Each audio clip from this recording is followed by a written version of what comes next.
Dito siguro pinasparusahan si Engkantong Itim, guys. Baka hindi sila tumanggap sa mga tulong. Patawad po. Wow. Amazing, guys. Bulaklak na naman. Papunta po tayo doon sa Baliti, guys. Kung saan po nagkipagkaibigan sa akin yung babaeng Engkanto. Magpapatulong daw si Ramil doon. Kasi po yung Engkantong Itim, pinaparusahan daw, sabi ni Ramil. Kasi iwan ko lang kung bakit po nangyari. Lagi naman po na ano si Engkantong Itim. Iligre ko ni bro. Oh. Malapit na po tayo dito guys sa ano. Woo! Tabi.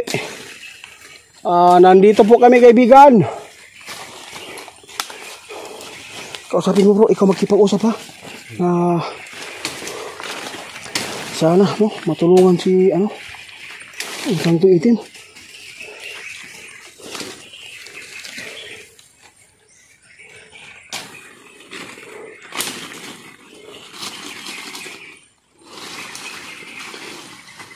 Disura niya eh.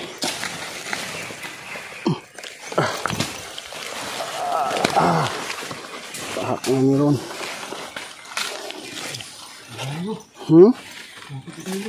Sakit pa naman yung ano ko. Yung halika dong. Kasama ko si Dodong guys.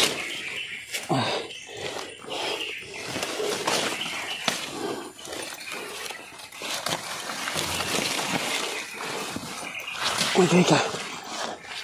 Halika dong.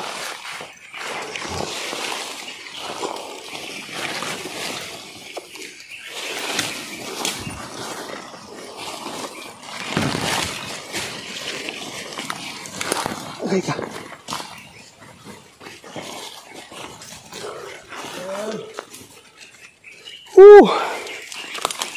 Kaibigan, Engkanto.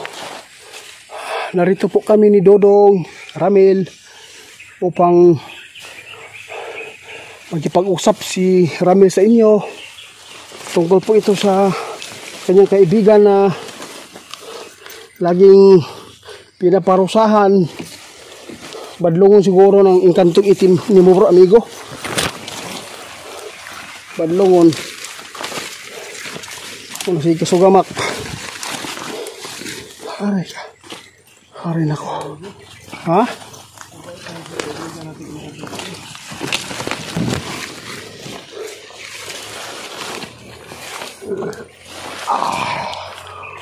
Oh. Kapoy. Kapoy talaga guys. Your life is tired. Tama ba yung English ko bro?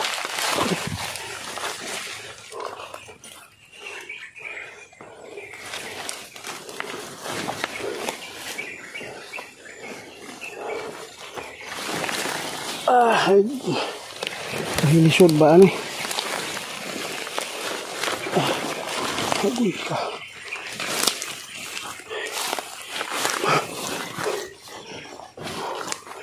Kaibigan, magandang araw po sa inyong lahat dyan. Kumusta po kayo? Naami diri karon para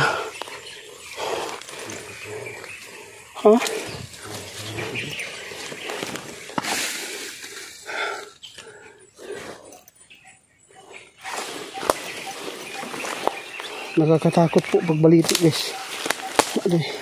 Lalo pag okay lang pag malinis. Hindi naman po makahadlok. Pagkapainani. Tara. Kausapin na natin ha. Sana po bibigyan naman tayo ng ano. Sana bigyan tayo ng bulaklak kung welcome po ilo tayo. Ang problema lang bro, kung magagalit sila sa atin dahil po nagpatulong yung mga katulad nila sa tao. Yung katulad natin ba nagpatulong yung katulad nila na Engkanto.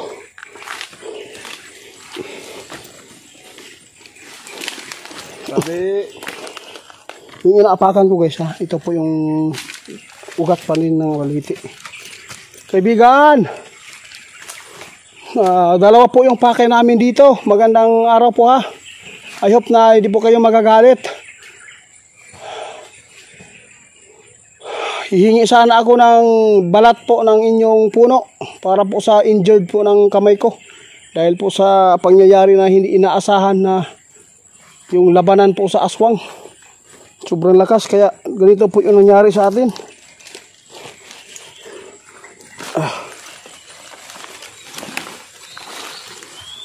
Oy. Ay. Bro.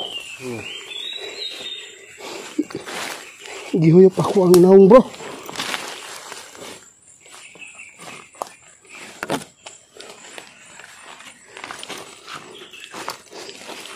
Kaibigan.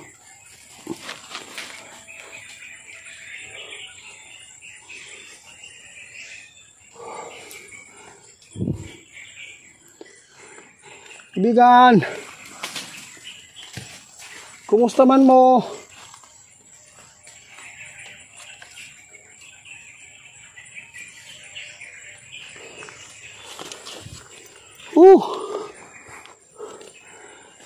Bro, kausapin na bro.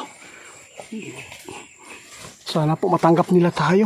Magpatulong ka bro kung bakit po kinulong si kaibigan mo.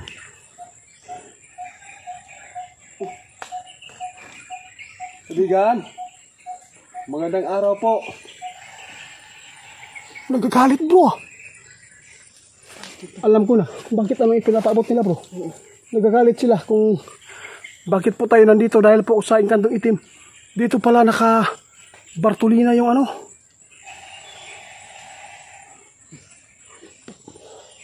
Padol na rin dong. Ayaw dia dong. Dito siguro pinasparusaan si Engkantong Itim guys. Baka hindi sila tumanggap sa mga tulong. Patawad po. Wow. Amazing guys. Bulaklak na naman. Ay. Lagi na bro. Tinutok ko to kanina bro. Wala akong nakita. Kaibigan? Sa akin po ba yan? Ha? Hindi ko to tatanggapin kaibigan kung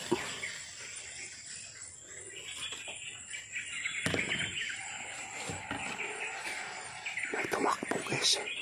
Tanawan nyo guys paligid guys ha. Wala kayong makikita ang bulaklak dito. Pero bakit po may bulaklak dito nakalagay? Lagi pong ganito yung ibibigay sa atin.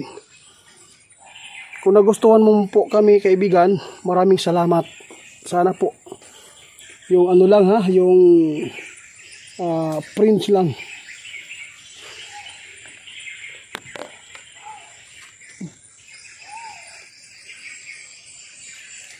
Woo! May ano pa rin dito. Ano bro? Sana po meron nakuha. Hindi natin ano kaysa. Ito yung bulaklak ng Engkantong babae guys na nagbibigay sa atin. Ito po. Kaibigan lang po yung turing natin dyan sa kanila. Huwag nating sa hindi magandang pag-isip. Baka mabastos. Salamat kaibigan sa bulaklak. Patawad po. Hindi ko nababanggitin po tungkol po sa kaibigan ni Ramil. Kung meron po siyang kasalanan po sa inyo, kami po ay humihingi ng tawad sa inyo ha. Bakit yung ibon kaibigan? Sumasabay po sa tuwing nagkipag-usap ako sa inyo. Napakalakas yung bulong guys. Bakit po kaibigan? Ano pong ipapaabot niyo sa amin? Ano pong kasalanan ng Engkantong Itim? Na, yung problema po. Malaki pa ng kasalanan. Pero,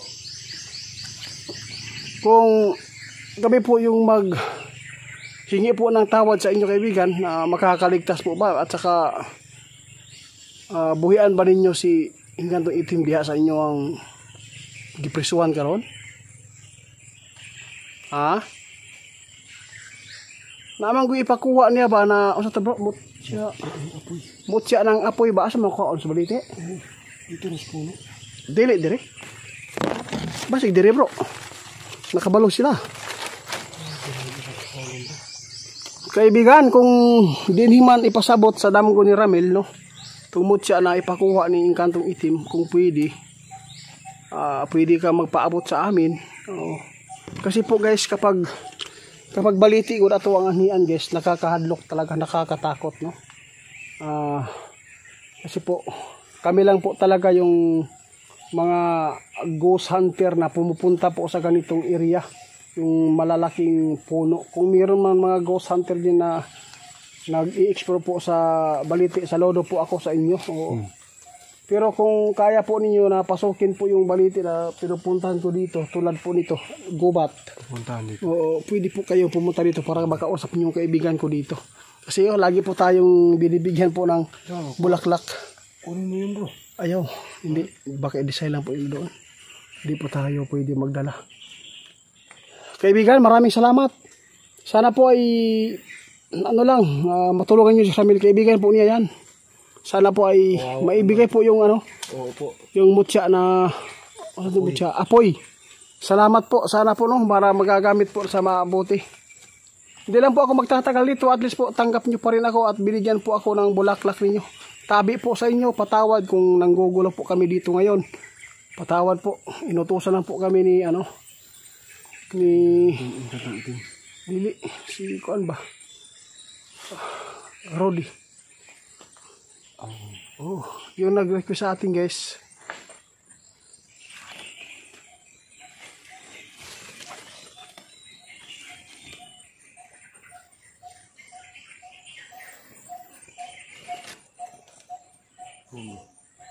Isa bro.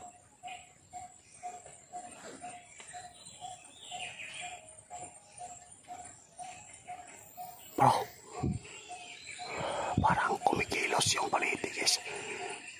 Kumakalaw po yung mga ugat. Napansin ko guys. Parang buhay na buhay po yung ugat dito sa harapan natin. Narinig ko talaga guys. Rinig mo bro.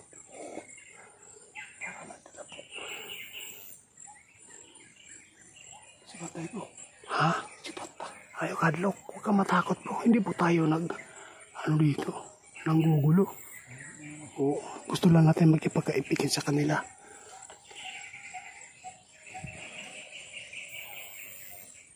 Tara, may mata bro. Tara. Ahas, magiguro nga bro. Ahas. Tabi.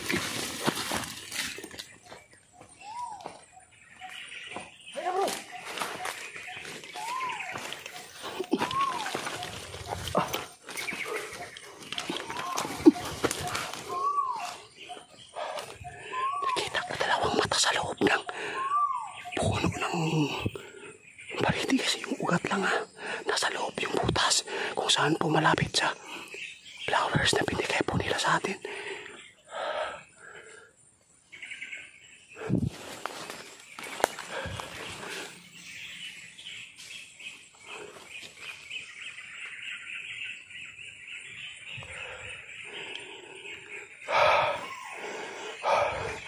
Si Ramel guys tumakbo. Akala ko matapang. At saka si Dudong, nagsama sila. Iniwan ako dito. Patay. Bro, wala na sa Ramel guys. Iniwan ako. Kaibigan, hindi po ako natatakot. Kaya, dumistansya lang po ako. Dahil po, nagulat ako sa dalawang mata na nakatingin po sa akin doon. Ahas po, siguro yun guys. Kasi po, malaki po talaga yung mata. Nasa loob po ng ugat ng malaking puno dyan.